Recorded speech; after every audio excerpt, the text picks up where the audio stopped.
Ito na ang isang pet dog from Marikina.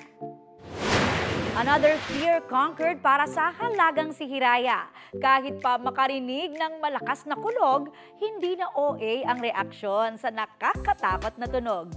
Kwento ng owner na si Colleen Tambago, dati raw ay nagpapakarga si Hiraya tuwing nagagalit ang langit. Pero dahil sa kanyang pagsasanay at tiyaga, naging komportable na ang alaga sa kulog. Good girl si Hiraya kaya daan-daang libong views na ang video. Aba, trending!